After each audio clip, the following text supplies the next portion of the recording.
Assalamualaikum warahmatullahi wabarakatuh.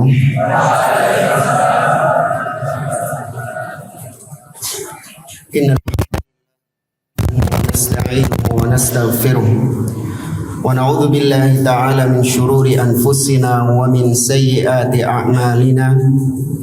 Man yahdihillahu fala mudilla lahu wa man yudlil fala hadiya lahu. Wa asyhadu an la ilaha illallah wahdahu la syarika lah wa asyhadu anna Muhammadan abduhu wa rasuluh. Ya ayyuhalladzina amanu taqullaha haqqa tuqatih wa la tamutunna illa wa antum muslimun. Ya ayyuhan nasu taqu rabbakumul ladzi khalaqakum min nafsin wahidah wa khalaqa minha zawjaha وبث منهما رجالا كثيرا ونساء واتقوا الله الذي تساءلون به والأرحام إن الله كان عليكم رقيبا يا أيها الذين آمنوا اتقوا الله وقولوا قولا سديدا يصلح لكم أعمالكم ويغفر لكم ذنوبكم ومن يطع الله ورسوله فقد فاز فوزا عظيما أما بعد فإن أصدق الحديث كتاب الله وخير الهدي هدي محمد صلى الله عليه وسلم وشر الأمور محدثاتها وكل محدثة بدعة وكل بدعة ضلالة وكل ضلالة في النار. Ikhwani fillah rahimani wa rahimakumullah.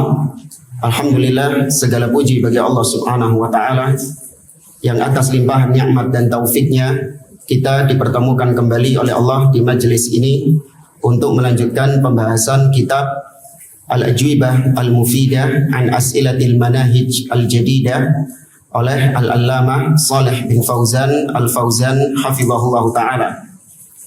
Al-yawma wasalna ila su'al al-thamin wal-arba'in. Sahih jamaah? Baik. Soal nomor 48. Qala sa'il, berkata seorang yang bertanya, ma huwal qaulul haq fi qiraati kutubil mubtadi'ah wa sama'i asyritatihim. Bagaimana ucapan atau pendapat yang benar dalam masalah hukum membaca kitab-kitab ahlil bid'ah atau mendengarkan kaset-kaset ceramah mereka. Ya, ini zaman dulu kaset. Kalau zaman sekarang apa? YouTube ya. Atau mendengarkan channel-channel YouTube-nya ahlil bid'ah. Dan maka dijawab oleh Syekh, la yajuzu qira'atu kutubil mubtadi'ah.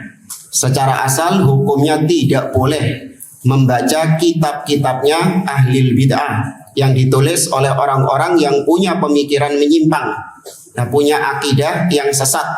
Misalnya Anda tahu fulan dia itu akidahnya filsafat, ya bahkan dia gembongnya filsafat.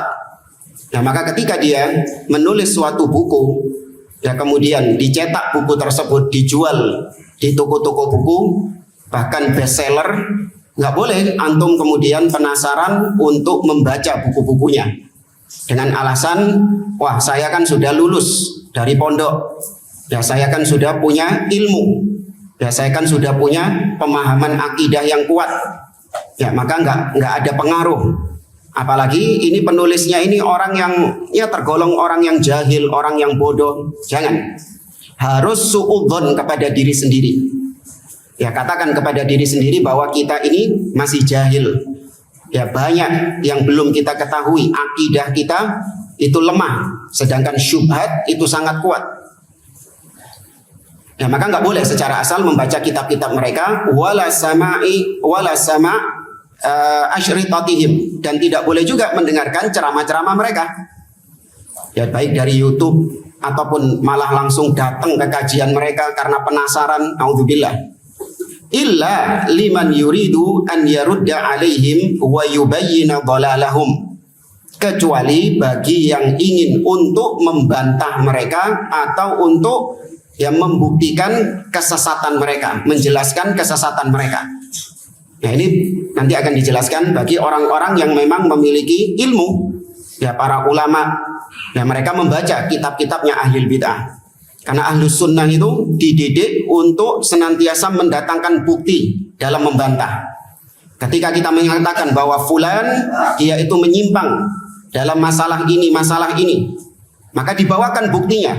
Dalam kitabnya yang berjudul ini, halaman sekian, dia mengatakan begini. Nah, itu dengan bukti.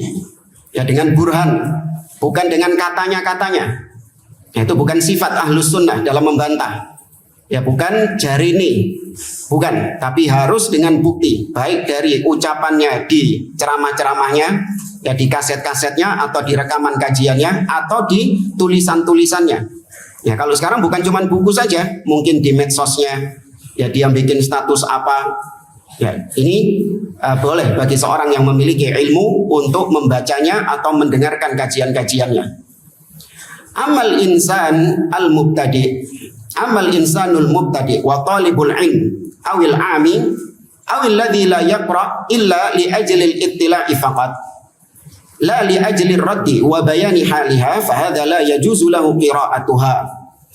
Adapun bagi seorang pemula atau seorang penuntut ilmu yang masih dalam tahapan dia belajar ilmu agama ini, atau dia orang yang masih awam terhadap masalah agama, ya, dan dia tidaklah membaca kitab-kitab tersebut kecuali hanya sebatas untuk membacanya atau penasaran saja sama isinya, ya, bukan dalam rangka untuk membantah atau menjelaskan kesesatan si ahli bid'ah tadi. Maka kalau yang demikian kembali kepada hukum asalnya, tidak boleh membaca kitab-kitab mereka. Alasannya kata Syekh, li'annaha qad tu'atsiru fi qalbihi, karena itu bisa ya berpengaruh ke dalam hatinya.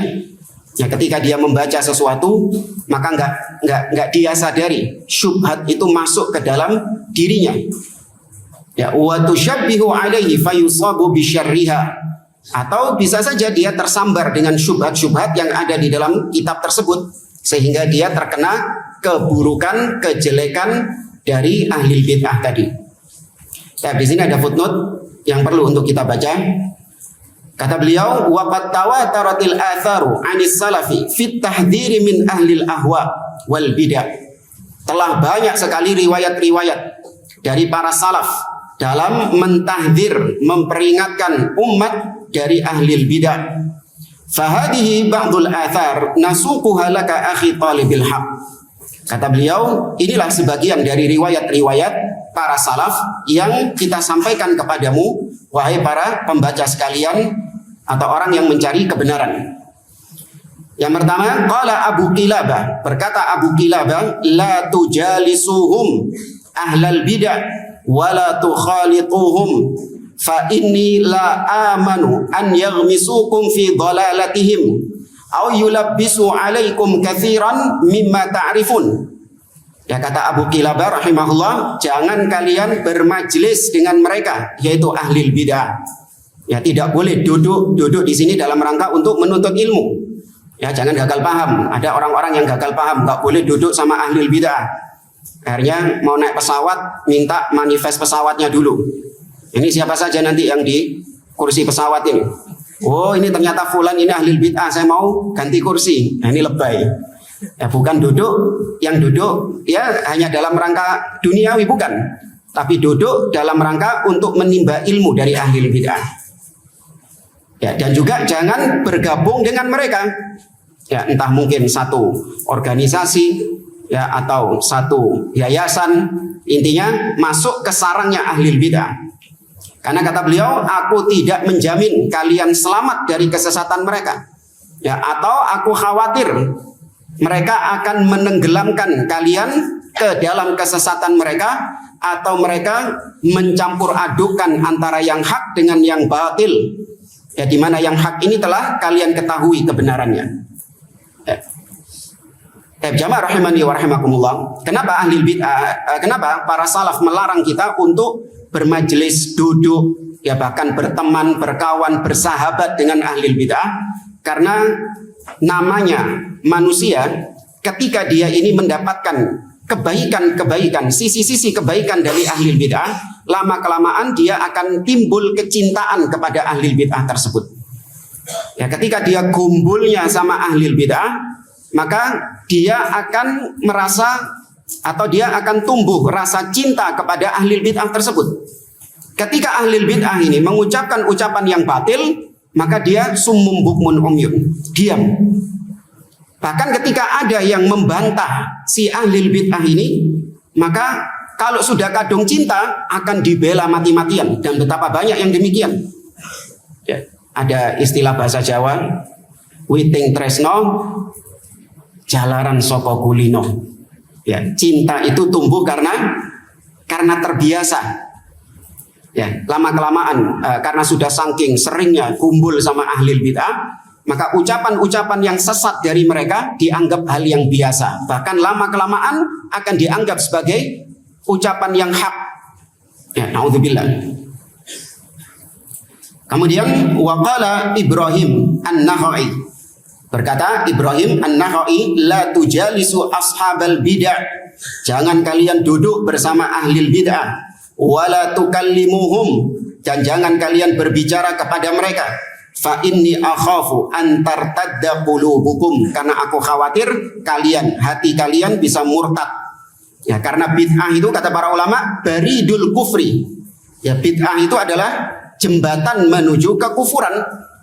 Ya, tidaklah terjadi kekufuran itu karena pintu bid'ah yang terbuka. Berapa banyak kesyirikan, kekufuran itu terbuka ya gara-gara kebid'ahan tersebut. Anda lihat sejarah, antum lihat sejarah.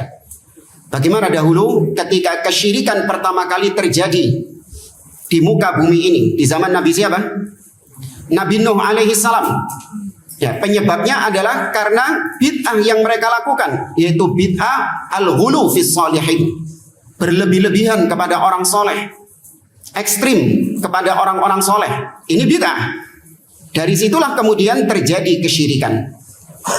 Ya, kemudian juga di zaman sebelum diutusnya Rasulullah SAW, seorang yang bernama Amr bin Luhai al-Khuzai, ya, di mana dia ini membuat bid'ah dalam beribadah kepada Allah. Yaitu dia mengatakan kepada ahlul Mekah, ya, kepada orang-orang di Jazirah Arab, untuk beribadah kepada Allah melalui berhala-berhala. Karena dia melihat orang-orang Syam, di mana Syam merupakan ardul anbiya, negerinya para nabi, mereka beribadah dengan cara melalui patung-patung para nabi tersebut, berhala-berhala para nabi tersebut. Maka ditiru oleh Amr, diterapkan di Jazirah Arab, diterapkan di Mekah. Ya, ini bid'ah.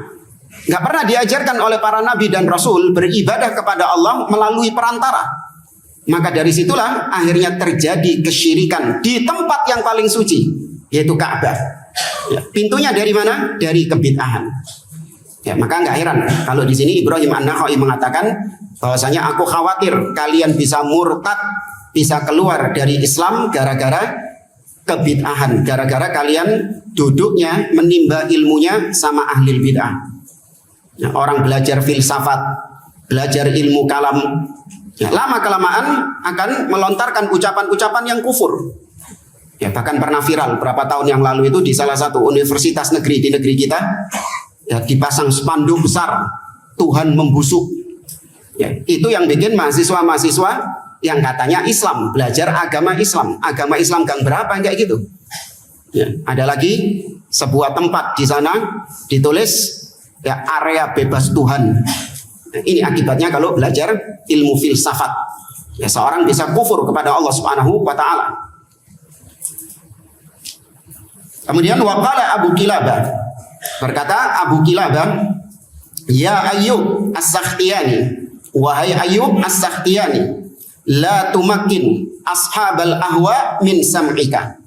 Wahai Ayyub As-Sakhtiyani, jangan kau berikan pendengaranmu kepada ahli bid'ah. Ya, jangan kau berikan pendengaranmu itu, kau biarkan kau mendengarkan ucapan-ucapan ahli bid'ah. Maka di sini larangan dari para salaf untuk mendengarkan ucapan-ucapan mereka. Ya, bahkan tutup telinga.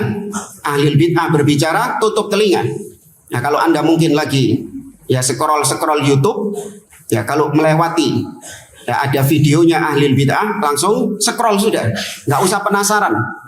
Ya, biasanya orang tertipu karena apa istilahnya itu, ngelihat judulnya itu thumbnail, ya, enggak, tapi ada istilahnya apa itu, clickbait.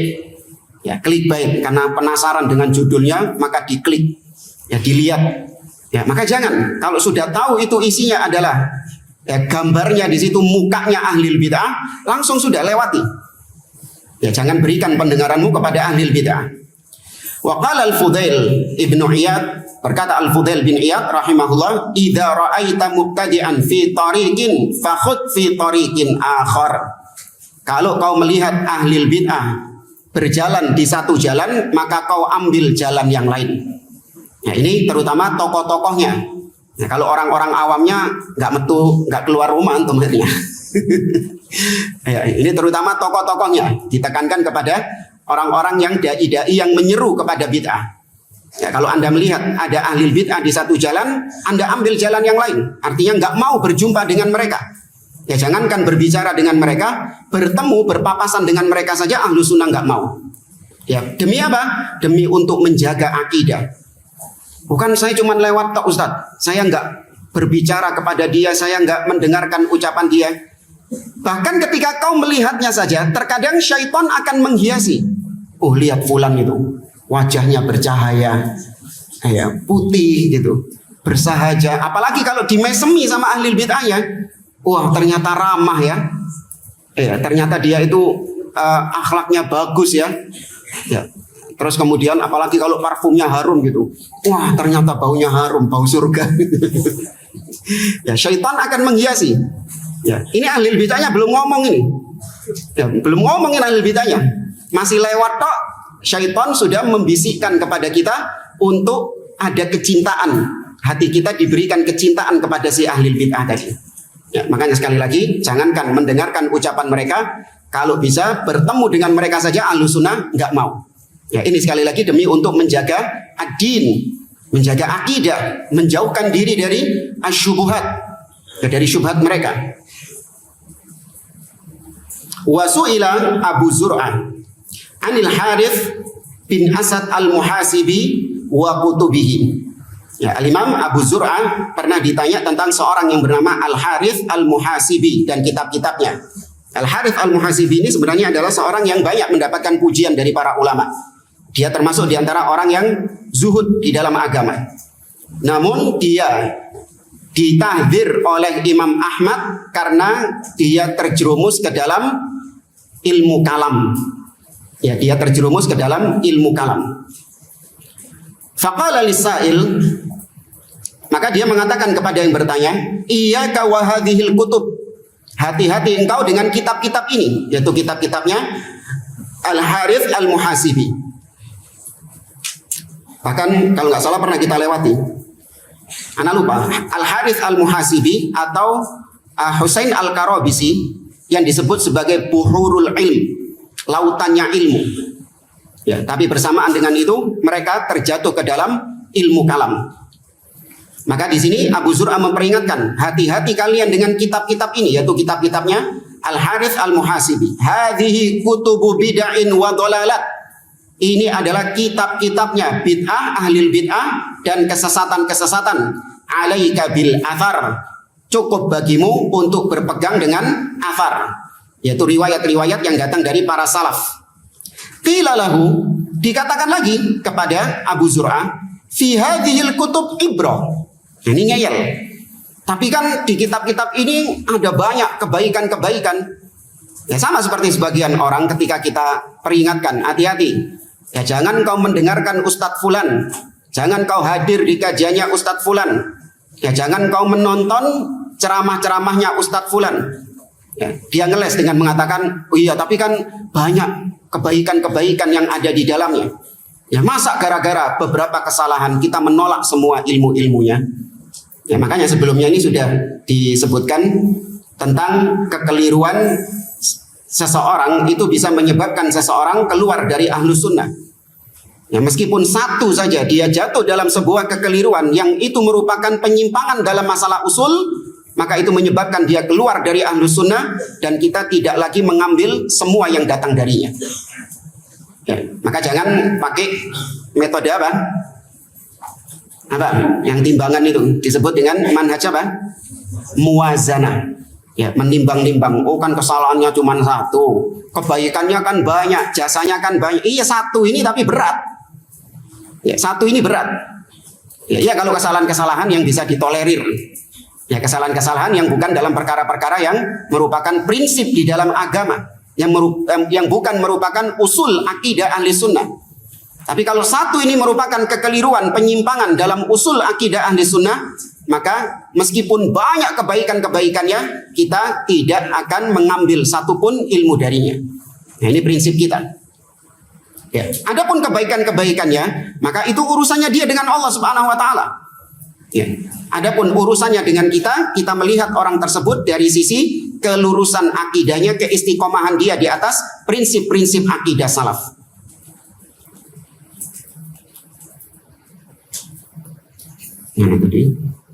Ya. Kemudian juga sebagian orang mengatakan ini yang kita ambil cuman yang baik-baiknya saja. Maksudnya dia memotong ceramah-ceramahnya ahli bid'ah. Ya, yang dipotong itu kebetulan yang memang baik. Ya, kebetulan tidak bertentangan dengan qala Allah dan qala Rasul. Ya, yang dipotong itu. Maka sebagian orang ngeles mengatakan kan ini potongannya juga isinya kebaikan. Tidak bertentangan dengan akidah ahli sunnah, tidak bertentangan dengan Al-Quran dan sunnah. Maka kita jawab, meskipun itu tidak bertentangan dengan ahli sunnah, ceramah yang kau potong itu, namun sama saja kau mempromosikan orangnya untuk supaya didengar oleh orang-orang lain. Orang-orang awam akan penasaran, wah bagus ya ceramahnya Ustadz ini ya. Ya, potongannya memang nggak ada masalah. Tapi orang-orang awam akan mengatakan, wah bagus ini ceramahnya ini, luar biasa.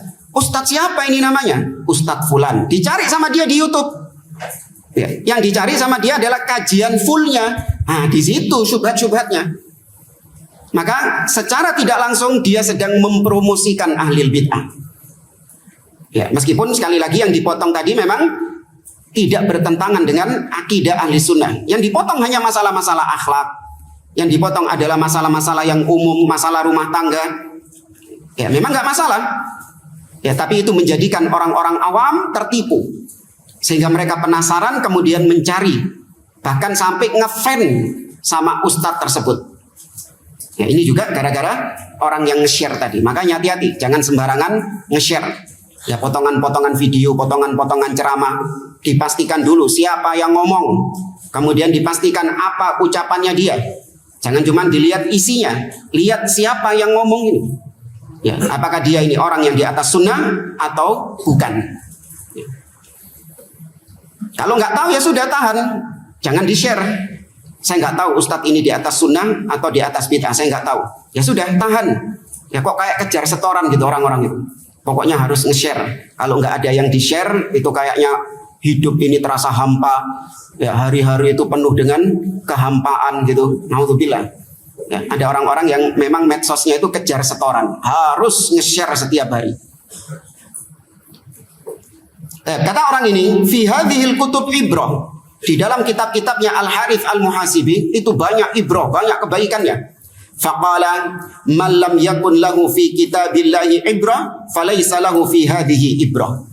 Barang siapa yang tidak mencukupkan dengan kebaikan yang ada di dalam kitabullah, maka tentu selain kitabullah dia tidak lebih mendapatkan kebaikan juga.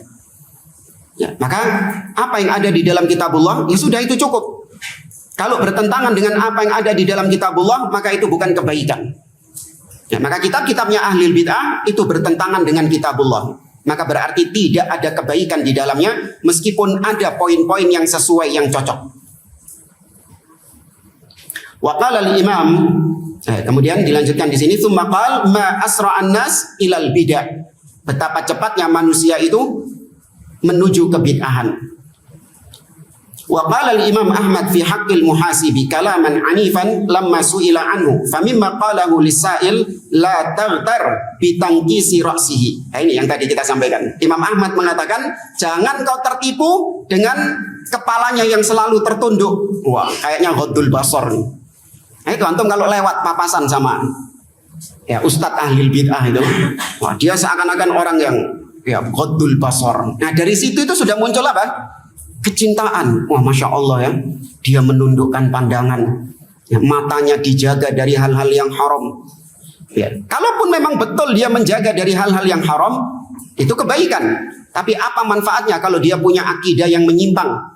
Apa manfaatnya kalau dia menyelisihi akidah salaf? Ya, maka sekali lagi, nunduknya dia, ghaddul basarnya dia, ya itu antara dia dengan Allah Subhanahu wa taala. Ada pahalanya di sisi Allah Subhanahu wa taala. Tapi kita jangan gara-gara dia cuma ghaddul basar, menundukkan pandangan, maka kita tertipu seakan-akan dia ini adalah orang yang layak untuk diambil ilmu darinya. Layak untuk kita dengarkan ucapannya, layak untuk kita baca kitab-kitabnya. Enggak. Ya, padahal dia punya penyimpangan-penyimpangan. Ya, kata Imam Ahmad, jangan tertipu dengan kepalanya yang tertunduk. Fa innahu rajulu su', karena dia adalah orang yang su', orang yang buruk. Ya, ini ucapan apa? Pentol kasar atau pentol halus ini? Hah? Ya. Kalau anak yang mengucapkan atau orang sekarang yang mengucapkan sudah dikatakan nggak ada akhlaknya, nggak ada hikmahnya dalam berdakwah. Ya, kalau memang orang itu pantas untuk digelari dengan gelar yang buruk, maka memang pantas digelari dengan gelar-gelar yang buruk. Karena kesesatannya sudah luar biasa. Ya, penyimpangannya sudah luar biasa. La tukallimhu, kata Imam Ahmad, jangan kau berbicara dengannya. Wala karamatalahu, tidak ada penghormatan kepadanya, artinya tidak ada kemuliaan kepadanya. Wala nu'ma ainin, dan nu'ma ainin maknanya adalah la taj'al ainaka in aman. Ya, jangan kau jadikan matamu itu menoleh kepadanya dalam rangka engkau ya matamu itu jangan kau palingkan kepadanya sehingga kau menikmati apa yang ada padanya. Ya, kayak tadi misalnya papasan sama ahli bid'ah, ketika kau melihat kepadanya, jangan sampai matamu itu senang dengan pemandangannya si ahli bid'ah itu. Ya, suka dengan penampilannya ahli bid'ah itu, terpesona dengan penampilannya ahli bid'ah itu. Ya, ini maknanya wala nu'ma'in ay la taj'al dzalika in aman. Ya, jangan kau lakukan itu dalam rangka untuk menyenangkan kedua matamu. Fahada manhajus salaf fi ta'amul ma ahlil bid'ah wa mawqifuhum min kutubihim wa sama'i kalamihim. Kata beliau, inilah manhaj salaf dalam menyikapi ahlil bid'ah. Ya, dalam bermuamalah dengan ahlil bid'ah. Inilah sikap mereka dari kitab-kitab ahlil bid'ah dan ceramah-ceramah ahlil bid'ah. Wa qis dzalika ala asyritatihim fa inna syaqsyaqatal kalam fil asyritati akhtar. Dan kata beliau, kiaskan ini juga dalam masalah kaset-kaset mereka.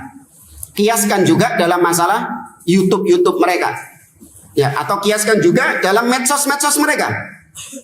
Karena sesungguhnya syaqsyaqah, ya syaqsyaqah maknanya saut. Ya, syaqsyaqah maknanya adalah saut. Ya, suara atau ya apa kayak kita katakan kalau bahasa dikatakan syaqsyaqah at-ta'ir. Ya, burung itu syaqsyaqah artinya sautut ta'ir, suaranya burung. Apa berarti? Kicauan. Ya, kalau ahlul bid'ah apa? Kalau ayam kalau ya ayam apa? Kokokan ayam. Itu syaqsyaqah. Celotehan ahlul bid'ah. Ya. Celotehan ahlul bid'ah. Sesungguhnya celotehan ahlul bid'ah dalam kaset-kaset mereka akhtar itu lebih berbahaya. Ya, dan memang betul. Makanya sebagian masyayikh atau sebagian ustadz juga itu lebih fokus sama konten-kontennya ahlul bid'ah atau ceramah-ceramahnya ahlul bid'ah yang ada di medsos. Itu lebih diperhatikan untuk dibantah daripada buku-buku yang ditulis sama ahlul bid'ah di zaman sekarang ini. Kenapa? Karena orang-orang awam itu lebih banyak mengkonsumsi apa? Medsos atau buku-buku? Medsosnya. Ya, maka bahayanya itu lebih menyebar yang medsosnya daripada bukunya. Ya, ada seorang ya boleh kita katakan bocah yang mabuk filsafat yang lagi viral belakangan ini. Dia nulis banyak buku. Ya, tapi di sisi yang lain dia juga punya channel YouTube yang isinya Ya, kedustaan-kedustaan dan penyimpangan-penyimpangan. Apalagi ucapan-ucapan yang keji, tuduhan-tuduhan yang keji kepada Syekhul Islam Ibnu Taimiyah rahimahullah. Namun yang lebih difokuskan adalah ceramah-ceramahnya atau potongan-potongan ucapannya yang ada di video itu. Karena itu yang lebih tersebar daripada kitab-kitab atau buku-buku yang dia tulis. Karena kalau kita lihat minat baca orang Indonesia ini, apalagi orang Indonesia, minat bacanya itu tinggi atau rendah? Rendah minat bacanya. Ya, sehingga buku-bukunya ini lebih sedikit bahayanya daripada ceramah-ceramahnya. Nah, makanya betul di sini beliau mengatakan ucapan ahli bid'ah yang ada di dalam kaset akhtar itu lebih berbahaya dari kitab-kitab mereka. Falaita syi'ri hal yaftan syababuna li hadzal manhaj wa yahdharu ashritata wa kutuba ahli bid'ah wal ahwa fi asrina hadza. Ya, ketika ditanyakan apakah sudah mumpuni ya para pemuda-pemuda kita di dalam masalah manhaj salaf ini? Ya, apakah mereka sudah cukup pintar, sudah cukup kuat di dalam manhaj ini sehingga layak untuk kita peringatkan mereka dari kitab-kitab ahli bid'ah atau ceramah-ceramah mereka di zaman sekarang? Jawabannya apa? Iya. Jawabannya belum cukup. Ya, kita ya masih belum cukup penguasaan kita terhadap manhaj ini. Kita masih belum mumpuni akidah kita. Ya, maka jangan coba-coba untuk mendengarkan ocehan mereka atau membaca kitab-kitab mereka. Kemudian yang terakhir kata Syekh Shalih Fauzan, fala yajuzu qira'atu kutubi ahli dhalal. Tidak boleh membaca kitab-kitab ahli dhalal illa li ahli ikhtisas min ahli ilm. Ya, kecuali bagi orang-orang yang khusus, terutama para ulama. Ya, tujuannya lirraddi 'alaiha, untuk membantah mereka, wa tahdhir minha, untuk mentahdzir umat dari kesesatan mereka. Ya, maka antum cukup membaca buku-buku bantahan saja, jangan langsung dari kitab aslinya. Ya, kayak yang pernah kita sampaikan, dulu kita pernah keliru dalam metode belajar. Di mana dahulu kita memperdalam ilmu kristologi. Dengan cara apa? Kita langsung belajar dari ya buku-bukunya Nasoro, buku-bukunya Yahudi, langsung dari kitabnya. Ya, maka ini metode yang keliru. Kalau ingin untuk memperdalam ilmu tersebut, maka lihat kitab-kitab para ulama yang membantah mereka. Ya, seperti kitab yang ditulis oleh Syekhul Islam Ibnu Taimiyah rahimahullah. Apa judulnya? Yang membantah orang-orang Nasara. Al-Jawabus Sahih liman baddala dinal Masih. Ya, jawaban bagi yang merubah agama Al-Masih. Ya, maka baca saja kitabnya Syekhul Islam Ibnu Taimiyah ini. Ya, di situ dinukil oleh beliau ucapan-ucapannya orang-orang Nasara, ayat-ayat dari Injil, dari Taurat, kemudian langsung bantahannya. Ya, kalau antum langsung membaca dari kitab-kitab mereka, terus antum menemukan bantahannya di mana? Ya, apa sok langsung mau membantah, tahu bantahannya? Naudzubillah. Ya, demikian juga yang mau mempelajari ilmu kalam, membantah ilmu kalam misalnya filsafat, jangan langsung belajar dari kitab-kitab mereka. Ya, lihat kitab-kitab para ulama yang memang membantah ilmu kalam. Ya, dan banyak, terutama karya-karya Syekhul Islam Ibnu Taimiyah rahimahullahu taala. Ya, seperti kitab beliau, tapi antum pusing kalau bacanya itu. Ya, apa? Ada 11 jilid, 10 jilid, 11 jilid. Dar'u ta'arudil aql wan naql. Ya, itu jangankan kita, syekh saja kalau baca itu juga ya, pusing. Ya, tapi ya demikian metode belajar. Sekali lagi, jangan langsung ke kitabnya ahli bid'ah, ahlud dhalal, tapi lihat karya-karya para ulama. Alhamdulillah Allah mencukupkan kita dengan karya-karya para ulama. Ya, semua antum mau membuka kesesatan, ingin mempelajari kesesatan apa, para ulama itu sudah punya bantahannya. Namanya kesesatan, kebid'ahan, itu seperti kaset yang sudah usang. Kesesatan yang ada sekarang itu sebenarnya sudah ada di zaman dahulu, sudah dibantah oleh para ulama di zaman dahulu, cuman dibungkus dengan bungkus yang baru, ya, dirangkai dengan kalimat-kalimat yang baru, seakan-akan ini syubhat yang baru, padahal enggak, lawas wesan. yang sudah kasep, atau mungkin itu baru buat kita. Itu baru buat kita. Tapi kalau kita teliti, bantahan para ulama sudah ada. Ya, maka cukup sudah bantahan-bantahan mereka, itu merupakan ilmu buat kita. Intaha, selesai dari pertanyaan 48. Sekarang lanjut as-su'al at-tasi' wal arba'in. Qala sa'il, penanya bertanya kepada Syekh, man hiyal firqatun najiyah al-mansurah fi hadzal asr wa ma sifatuha wa simatuha. Kata beliau, siapakah kelompok yang selamat, yang ditolong di zaman ini, dan bagaimana sifat-sifat mereka, sifat-sifatnya dan ciri-cirinya. Ini sebenarnya sudah kita bahas di pertanyaan berapa? Yang kemarin ada yang membedakan antara al-firqah najiyah dan ta'ifah mansurah. Ya, pertanyaan nomor 41. Ini sudah kita lewati. Nah, di sini lebih ditekankan tentang ciri-ciri mereka. Maka dijawab oleh Syekh, al-firqatun najiyatul mansurah fi hadzal asri wa ila qiyamis sa'ah hiya allati qala Rasul sallallahu alaihi wasallam fiha lamma su'ila hina qala. Kelompok yang selamat, al-firqatun najiyah atau ifatul mansurah di zaman ini dan bahkan sampai hari kiamat, yaitu apa yang telah disabdakan oleh Rasul sallallahu alaihi wasallam dalam hadis berikut. Nabi mengatakan, iftaraqatil yahud ala 71 firqah. Yahudi terpecah menjadi 71 firqah. Waftaraqatin nasara ala thintaini wa sab'ina firqah. Nasara terpecah menjadi 72 firqah. Wa sataftariqu hadhil umma ala 73 firqah. Dan umat ini terpecah menjadi 73 firqah. Kulluha finnar illa wahidah. Semuanya terancam neraka kecuali satu. Yang 72 di neraka itu muslim atau kufar. Mereka masih muslim. Ya, namun mereka jatuh ke dalam penyimpangan-penyimpangan sehingga mereka terancam. Ya, awas, ini min babil wa'id. Ya, min babil wa'id. Mereka terancam. Bukan kita memvonis orang-orangnya, person-personnya sudah pasti di neraka. Enggak. Tapi kita ancamkan mereka. Qalu man hiya, siapa mereka? Qal man kana ala mithli ma ana alaihi al-yawma wa ashabi. Nabi memberikan ciri al-firqatun najiyah, yaitu mereka yang berada di atas apa yang aku dan para sahabatku berada di atasnya sekarang. yakni mereka yang mengikuti metode beragamanya Nabi dan para sahabat. Mereka yang memahami agama ini, berakidah dengan akidahnya Nabi dan para sahabat, beribadah dengan ibadahnya Nabi dan para sahabat.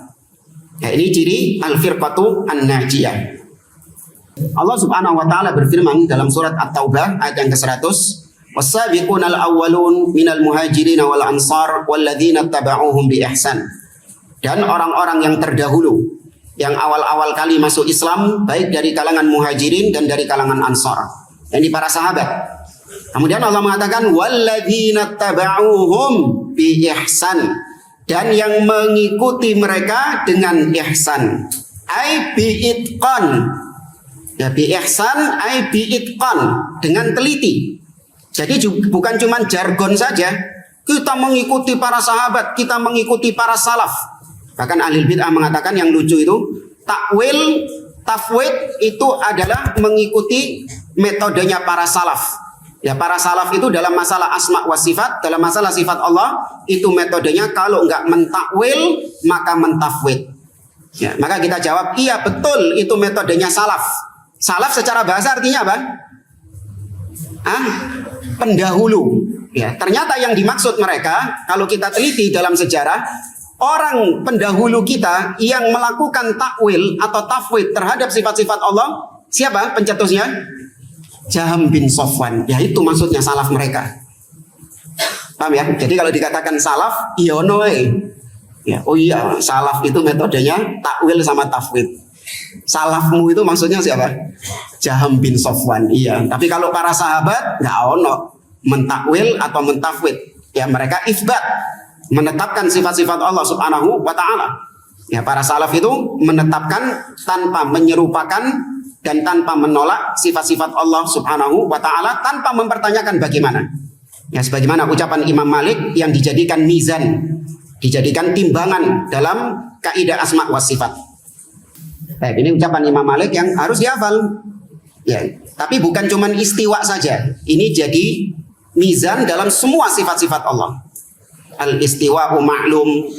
Ya, istiwanya Allah diketahui maknanya. Ya, bisa juga diterapkan dalam semua sifat. Misalnya waliyad ma'lumah. Ya, tangan Allah itu diketahui maknanya.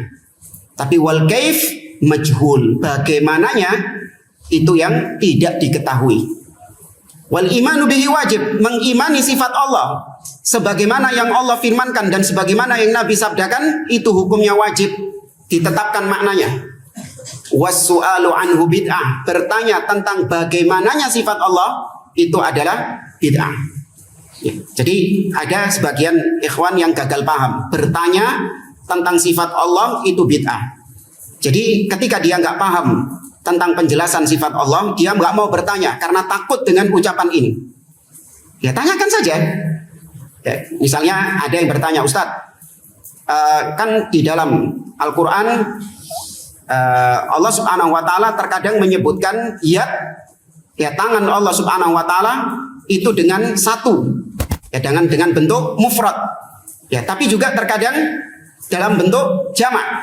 Ya, Allah mengatakan misalnya yadullahi fawqa aydihim, tangan Allah di atas tangan mereka. Tapi terkadang Allah menyebutkan dalam bentuk plural. Misalnya dalam bentuk jamak. Seperti dalam firman Allah Subhanahu wa taala, bal yadahu mabsutatan, kedua tangan Allah terbentang. Qala ya iblis ma mana'aka an tasjuda lima khalaqtu biyadayya. Ya, maka tanyakan ya bagaimana mengkompromikannya, apalagi ada syubhat dari ahli bid'ah demikian. Maka bukan pertanyaan ini yang dilarang, tapi yang dilarang pertanyaan apanya? Bagaimananya sifat Allah itu. Ya Ustadz, bagaimana sifat Allah? Coba gambarkan kepada kita. Kalau bisa tulis di papan. Naudzubillah. Ya, ini sudah tasybih. Ya, kufur ini menyerupakan sifat Allah dengan sifat makhluk. Kita kembali ke ayat ini, walladzina taba'uhum bi ihsan, yaitu dengan itqan, dengan teliti dia mengikuti manhaj salaf itu. Radhiyallahu anhum wa radu anhu. Mereka ridho kepada Allah atau Allah ridho kepada mereka dan mereka ridho kepada Allah. Wa a'adda lahum jannatin tajri tahtaha al-anhar khalidina fiha abadan dzalikal fawzul azim. Dan Allah persiapkan bagi mereka, yakni yang mengikuti pemahaman para sahabat, Allah janjikan surga yang mengalir di bawahnya sungai-sungai. Mereka masuk ke dalamnya selama-lamanya. Itulah kemenangan yang besar. Ya, semoga Allah menjadikan kita termasuk di antara ayat ini. Ya, maka jaminan surga. Jaminan surga bagi yang mengikuti manhaj salaf. Min sifati hadhil firqah, di antara sifat dari al-firqatun najiyah adalah annaha mutamassikatun bima kana alaihi Nabi sallallahu alaihi wasallam wa ashabu, yaitu mereka berpegang teguh dengan ajarannya Nabi sallallahu alaihi wasallam dan para sahabatnya. Ya, menerima ridho dengan akidah-akidah yang diwariskan oleh Nabi sallallahu alaihi wasallam dan para sahabat. Ya, kalau ahli bid'ah nggak ridho, nggak puas dengan akidahnya Nabi, nggak puas dengan akidahnya para sahabat, ya sehingga mereka merubah-rubah atau menambah-nambahi yang nggak cocok dengan akidahnya Nabi dan para sahabat Nabi. Bahkan di antara mereka ada yang mengatakan nggak boleh bertanya tentang di mana Allah. Yang pertama kali bertanya di mana Allah siapa? Nabi Shallallahu Alaihi Wasallam. Ya, ada begitu ucapan ahli bid'ah. Salah seorang tokoh ahli bid'ah mengatakan, kalau kita ditanya tentang di mana Allah, maka salahkan yang bertanya itu. Karena nggak boleh Allah itu ditanya aina, di mana. Nah, maka kita jawab loh, Nabi Shallallahu Alaihi Wasallam bertanya kepada seorang budak, aina Allah, di mana Allah. Ini menunjukkan ketidakridhoan dia, ketidakpuasan dia dengan ajaran Nabi Shallallahu Alaihi Wasallam. Ya, bahkan perlu untuk menguji seseorang apakah dia di atas akidah yang sahihah. Salah satunya adalah ditanya tentang salah satu sifat Allah, yaitu al-ulu, ya istiwa, ketinggian Allah Subhanahu wa taala. Ya, tanyakan, Ustadz, di mana Allah? Allah itu tentang di mana Allah ada dua pendapat di kalangan para ulama. Baik, sudah Ustadz, yes, ya. Terima kasih, tinggalan sudah. Paham ya? Nah, untuk menguji seseorang, Ya, tanyakan kepada ustadz, Anda nemu ustadz, nemu koyok duit, ya, Anda mendapati seorang ustadz misalnya, tanyakan kepada dia, Ustadz, aina Allah, di mana Allah? Nah, tentang di mana Allah ada khilaf di antara para ulama. Oh ya, ya sudah Ustadz, terima kasih, sudah tinggalkan sudah. Ya, tentang di mana Allah ada dua pendapat. Allahnya ada berapa loh? Allah ada satu, kok bisa ada dua pendapat? Ya, kemudian wa min sifatiha annaha tasbir 'alal haq wa la taltafit ila aqwalil mukhalifin. Firqatun najiyah, firqatun najiyah itu adalah orang-orang yang bersabar di atas al-haq dan tidak menoleh kepada ucapan orang-orang yang menyelisihi manhaj salaf. Yaitu ucapan ahli bid'ah. Tapi dia tetap bersabar, ya tetap teguh memegang akidahnya. Meskipun mungkin dia mengalami berbagai macam ujian, berbagai macam fitnah, berbagai macam cacian, tidak dia toleh sama dia. Ya, wala ta'khudha fillahi laumata laim. Ya, dia tidak gentar meskipun banyak orang-orang yang mencelanya, selama tetap di jalan Allah Subhanahu wa taala. Qala sallallahu alaihi wasallam, Nabi bersabda, la tazalu ta'ifatun min ummati 'alal haqqi dhahirin. Senantiasa ada sekelompok umatku yang di atas kebenaran, zahirin, yang menampakkannya. La yadurruhum man khadalahum, tidak memudaratkan mereka orang-orang yang mengkhianati mereka. Ya. Kalau yang berikutnya wala man khalafahum, tidak pula yang menyelisihi mereka. Di sini kata para ulama, man khadalahum ay minal muwafiqin, dari kalangan orang-orang yang satu akidah katanya. Ya, jadi terkadang ujian itu muncul bukan hanya dari luar, tapi juga dari dalam, dari orang-orang yang katanya menisbatkan diri kepada manhaj salaf. Ya, terkadang muncul celaan-celaan dari situ juga. Ini kok bahasnya akidah terus. Ya, ini kok pembahasannya tentang masalah pemimpin. Masa akidah itu cuma masalah pemimpin saja? Ya. Yang nyinyiri itu bukan hanya ahli bid'ah yang ada di luar sana, tapi yang nyinyiri juga yang katanya juga di atas akidah ahli sunnah, di atas manhaj salaf. Nah, itu sering. Namun ini tidak menyurutkan seorang ahli sunnah untuk terus menyuarakan, menampakkan kebenaran. Ya, jangan terus dinyinyiri, ciut gitu, enggak. Ya, terus dia tetap tegar, sabar menampakkan kebenaran ini meskipun dinyinyiri oleh orang-orang yang ada di sekitarnya. Nah, baru kemudian wala man khalafahum, tidak memudaratkan mereka orang-orang yang menyelisihi mereka. Ai minal kharij. Ini orang-orang yang dari luar. Kalau man khadalahum minad dakhil, dari orang-orang dalam. Faham dong? Nah, ini perbedaannya. Hatta ya'tiya amrullah wa hum ala dzalik, sampai datang perintah Allah dan mereka tetap di atas hal tersebut. Wa min sifatil firqatin najiyatil mansura annaha tuhibbus salafas salih wa tusni alaihim wa tad'u lahum wa tatamassaka bi atharihim. Di antara sifat al-firqatun najiyah, mereka mencintai para salafus salih, bukan malah membenci para salaf. Ya, bukan malah enggak suka dengan para salaf. Ketika disebutkan bahwasanya ini merupakan akidahnya para salaf, bukan malah membenci, bukan malah nggak suka. Oh, dikit-dikit akidahnya salaf, dikit-dikit akidahnya salaf. Ya, bahkan ada jargon yang mengatakan as-salaf aslam, wal khalaf ahkam. Naudzubillah. Para salaf itu akidahnya selamat, lebih selamat. Tapi kalau orang belakangan itu akidahnya lebih bijak. Naudzubillah. Ini orang-orang yang nggak suka dengan akidah salaf, nggak suka dengan para salaf. Ahlus sunnah, al-firqatun najiyah itu memuji para salaf, ya, mendoakan mereka dan berpegang dengan akidah mereka.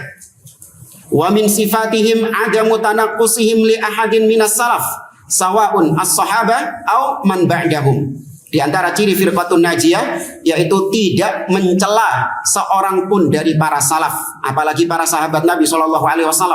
Mencela Muawiyah, mencela Abu Hurairah, ini bukan ciri firqatun najiyah.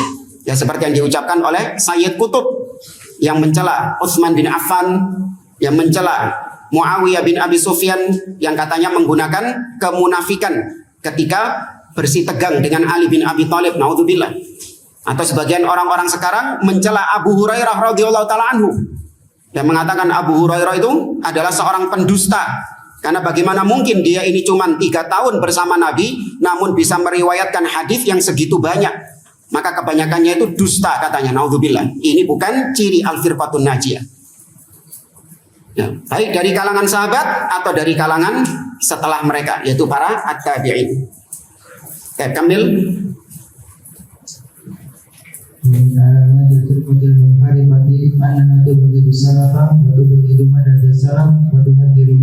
Di antara ciri al-firqah al-munharifah, kelompok yang menyimpang, annaha tubghidus salaf, mereka itu benci dengan para salaf. Ya, salaf maksudnya para sahabat, para tabi'in dan yang seterusnya, nggak suka mereka. Wa tubghidu manhajas salaf, dan mereka benci dengan manhaj pemahamannya para salaf. Bahkan wa tuhadzir minhu, memperingatkan manusia dari manhaj salaf ini. Ini diantara ciri-ciri kelompok yang menyimpang. Ketika dibacakan kepada mereka kitab-kitab akidah salaf, nggak mau. Ya, mereka maunya ya masalah-masalah rumah tangga, masalah akhlak, ya masalah-masalah politik, sukanya dengan hal-hal demikian. Ya, kalau diajak kajian akidah, kajian manhaj, nggak mau. Ya, maunya kajian-kajian yang sifatnya keren, ya tentang apa? Yang gaul-gaul itu apa namanya? Hah? Oh iya. Ya pokoknya yang judulnya apa istilahnya? Kekinian gitu. Ya, nah itu baru mau. Naudzubillah, nggak suka dengan manhaj salaf, nggak suka dengan akidah salaf. Ya pernah suatu ketika itu kita diundang kajian, kita sodorkan bagaimana kalau kita membahas kitab tauhid oleh Syekh Muhammad bin Abdul Wahab. Ya, kata panitianya, Ustaz, kitab tauhid sudah terlalu sering, sombong nih mengatakan sudah terlalu sering belajar tauhid. Wah, seakan-akan sudah kuat tauhidnya. Ya, mereka mencari tema-tema yang katanya kekinian yang dibutuhkan sama umat. Saya masih ingat kata-kata dibutuhkan sama umat. Naudzubillah. Emang umat nggak butuh sama tauhid? Ya, dikiranya pembahasan tentang masalah tauhid ini nggak dibutuhkan sama umat. Ya, mereka maunya cari pembahasan-pembahasan yang kekinian. Maksudnya apa yang sedang viral, apa yang sedang hot diperbincangkan. Nah, itu yang kita bahas sekarang. Masalah-masalah kekinian. Naudzubillah. Ya, dikasih masalah tauhid nggak mau mereka. Ya. Baik, jamaah rahimani wa rahimakumullah. Anak kira ini bisa kita sampaikan. Insyaallah di pertemuan berikutnya kita masuk poin yang ke-50.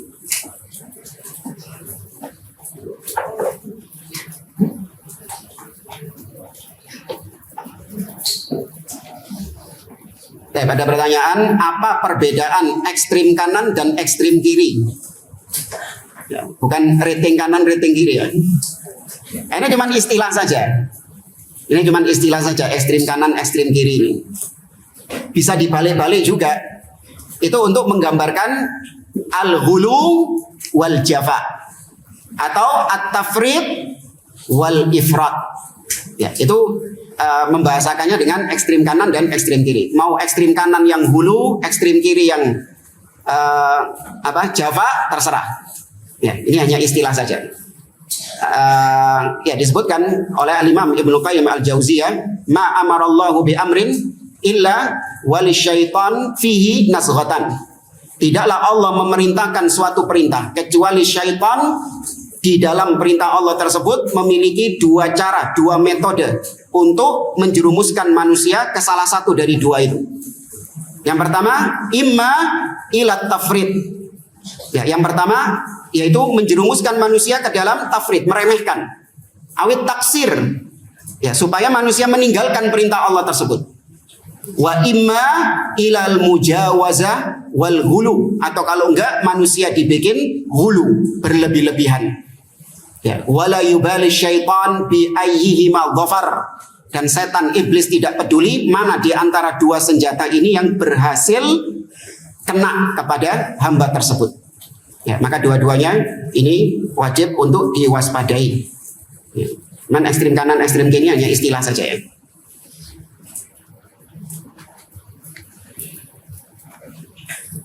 izin bertanya, apa akidah Imam Al-Ghazali? Ini kalau nggak salah berapa pertemuan yang lalu ya dibahas oleh Ustadz di kajian hari Kamis ya. Atau yang kajian hari Rebu. Hah? Ya, tentang Imam Al-Ghazali.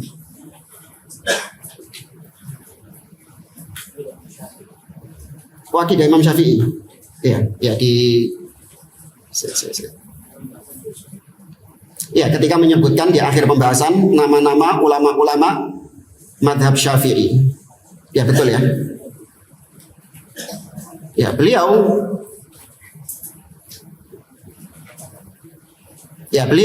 Al-Imam Al-Ghazali rahimahullah ta'ala banyak di dalam kitab-kitabnya yang berisi tentang hadis-hadis yang lemah atau palsu. Ya, kemudian juga banyak jatuh dalam ilmu kalam. Ya, banyak jatuh dalam pembahasan ilmu kalam di mana dia membantah ilmu kalam juga dengan ilmu kalam. Ya, bahkan sudah sampai benar-benar tenggelam dalam ilmu kalam.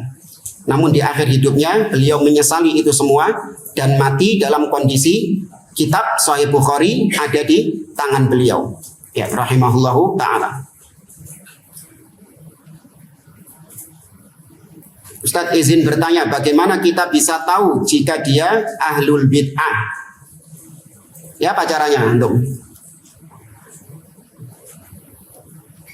Pernah kita sampaikan, seorang itu dikatakan ahlul bid'ah apabila dia jatuh dalam salah satu dari dua perkara. Ada yang tahu? Man yadkur. Atulab. Idza khalafa ahlas sunnah fi amrin kulliyin, apabila seorang menyelisihi ahlus sunnah dalam masalah yang global, ya, atau kalau bahasa saya dalam masalah yang apa, kalau bahasa pedagang itu grosir, antum masih ingat ya, dalam masalah grosir. Kenapa anda katakan grosir? Karena namanya kulli itu tahtahu juz'i, di dalamnya itu ada perintilan-perintilan. Kalau yang diselisihi sama dia adalah satu bungkus, nah berarti dalamnya juga diselisihi sama dia banyak. Seperti misalnya seorang mengatakan kita tidak menetapkan sifat Allah sebagaimana datangnya di dalam Al-Quran dan Sunnah, tapi kita takwil sifat Allah tersebut. Baik, sifat Allah. Di dalam sifat Allah itu ada berapa sifat? Berapa sifat Allah? Ada berapa sifat Allah? Tidak ada yang tahu kecuali Allah Subhanahu wa ta'ala. Itu sama dia ditolak. Makanya seperti ini ahlu sunnah atau bukan? Bukan. Atau ada orang yang mengatakan la naqbal al-ahadith al-ahad fil aqaid. Kita tidak menerima hadis ahad dalam masalah akidah. Namanya hadis ahad itu jumlahnya berapa? Banyak. Nah, yang ditolak sama dia itu langsung satu grosir, satu pak. Ya, di dalam satu bungkus ini ada banyak hadis-hadis ahad, ditolak semua sama dia. Karena dia sudah punya konsep, kita tidak menerima hadis ahad dalam masalah akidah. Padahal ahlus sunnah menerima hadis ahad apa enggak dalam masalah akidah? Menerima, selama itu hadis yang sahih. Ya, maka tidak dilihat dia ahad atau mutawatir, tapi yang dilihat apakah dia sahih atau tidak. Itu. Makanya seperti ini dia ahlil bid'ah. Kemudian yang kedua, apabila dia idza khalafa ahlas sunnah fi amrin juz'in ishtahara fihi al-khilaf baina ahli sunnah wa ahlil bid'ah. Dia jatuh dalam permasalahan rincian, perintilan, ya, atau tadi masalah eceran. Tapi masalah ecerannya ini adalah masalah yang menjadi titik sentral khilaf, ya, perseteruan antara ahlu sunnah dengan ahli bid'ah. Seperti misalnya sifat Allah. Sifat apa kira-kira yang menjadi perselisihan antara ahlu sunnah dengan ahli bid'ah? Sifat istiwa, ya, sifat tangan, ya, al-yad. Kemudian sifat kalam misalnya, sifat al-ulu, maksudnya uluwud dzat, ketinggian Allah secara dzat, sifat nuzul. Ini semua adalah sifat-sifat yang menjadi titik sentral perselisihan antara ahli sunnah dengan ahli bid'ah. Kalau ada orang yang mengatakan, saya menetapkan semua sifat Allah, ya, kecuali satu yang tidak saya tetapkan, yaitu Allah memiliki kedua tangan. Ini saya nggak bisa nerima. Tapi kalau sifat-sifat yang lain saya terima. Nah, ini berarti apa? Ahli bid'ah. Ya. Tapi kalau ada yang menyelisih sifat, misalnya dia tidak menetapkan sifat yang tidak menjadi titik sentral permusuhan antara ahli sunnah dengan ahli bid'ah. Ya, sifat ta'jub misalnya. Ya, Allah itu punya sifat ta'jub. Dia mengatakan bahwa aku tidak menetapkan sifat al-ajab bagi Allah Subhanahu wa taala. Tapi semua sifat aku tetapkan. Maka orang seperti ini dia tetap ahlus sunnah meskipun kekeliruannya itu tetap kita katakan keliru, kita katakan salah. Ya, kesalahannya tetap kita katakan salah. Tapi karena ini permasalahan yang bukan menjadi titik sentral perselisihan antara ahlus sunnah dengan ahli bid'ah, maka dia la yubadda', dia tidak dibid'ahkan. Ya, ini penjelasannya banyak dijelaskan oleh Syekh Abdul Aziz Ar-Rayis hafizahullahu taala. Kelas. Anak kira yang bisa kita sampaikan, kurang lebihnya mohon maaf. Jazakumullahu khairan. Sallallahu ala nabiyyina Muhammad wa ala alihi wa sahbihi ajma'in. Assalamualaikum warahmatullahi wabarakatuh.